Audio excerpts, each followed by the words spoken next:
নির্বিঘ্নে মা বোনরা এই রাস্তা দিয়ে হাঁটছেন এবং এই পুকুরেই গোসল করেন। অপরূপ সৌন্দর্যে ভরা এই মেঠো পথ দিয়ে মানুষ আসা যাওয়া করেন। আল্লাহ তাআলা নিজ সৌন্দর্যেই এই ফুলগুলোকে সৃষ্টি করেছেন।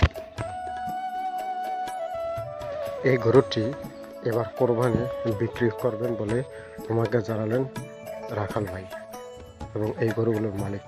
তিনি বলেন এই গরুটি এবার 1.5 লাখ টাকা প্লাস বিক্রি করা হবে। ছেলেমেয়েরা স্কুলে ক্লাস শেষ করে বাড়ি ফিরছে এই সৌন্দর্যে ঘেরা পথটি ধরে।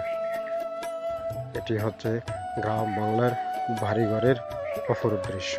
এখান দিয়ে মানুষ হাঁটা যাওয়া করে এবং তাদের প্রয়োজন জিনিসপত্র ক্রয় করতে বাজারে আসা যাওয়া করেন। এই পথ ধরে মানুষ বিলে যান, যেখানে তারা কৃষিকাজ করেন।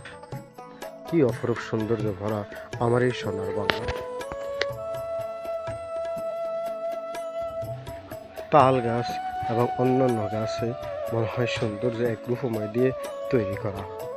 এই সরু পথটি দিয়ে মানুষ বিলে আসা যাওয়া করেন। নীল আকাশের নিচে আবার সাদা ও কালো মেঘ দিয়ে আল্লাহ তাআলা আসমানকে সাজিয়েছেন অপরূপভাবে। তার নিচে ভূপৃষ্ঠকে সাজিয়েছেন নীলাভ সবুজ বর্ণধারা। চতুর্দিকে গাছগাছালি, অক্সিজেনে ভরপুর এই গ্রামটি। যদিও মাঠ ভরা রৌদ্র, তবু গাছের নিচে রয়েছে এক প্রশান্তি, যেখানে বাতাসের সাথে গাছের পাতাগুলো ঢোল খাচ্ছে এবং ঝনঝন শব্দ করছে। অপরদিকে আকাশে মেঘে আচ্ছন্ন হয়ে পড়েছে, তবুও কৃষক মাঠ ছেড়ে যাননি। অন্যদিকে গরু ঘাস খাচ্ছে এই মেঘাচ্ছন্ন আকাশের নিচেই। এদিকে আমাদের সম্মানিত কৃষক পান চাষ করেছেন।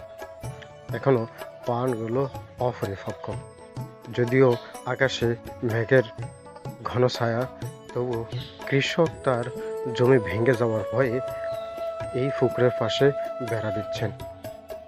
কি অপরূপ সৌন্দর্যের নীলাভ বর্ণ আমাদের এই সবুজ পৃথিবী। মনে হয় আল্লাহ নিজেই খুব সুন্দরভাবে এই পৃথিবীকে সাজিয়েছেন। পাখিরা তাদের খাদ্যের জন্য এদিক সেদিক ঘুরে বেড়ায় সবুজে অরণ্যের ভিতরে, কারণ এখানে রয়েছে পাখিদের খাদ্য। কৃষক এখানে পুঁই শাক সহ নানা রকম ফসল ফলিয়েছেন। নদীর বিলের মধ্যখান দিয়ে নদী ভেঙে একটি খাল রূপান্তরিত করেছেন, পরে জমিটিকে 2 ভাগে বিভক্ত করেছেন। এই খালের ভিতরই হোগলা পাতার জন্ম, যা প্রাচীনকালে ঘর তৈরি করতে ব্যবহৃত হতো এবং ঘরের বেড়া তৈরি করতেন এই হোগলা পাতা দিয়ে। অপরদিকে সোয়াবিনের ক্ষেত রয়েছে। ধন্যবাদ সবাই।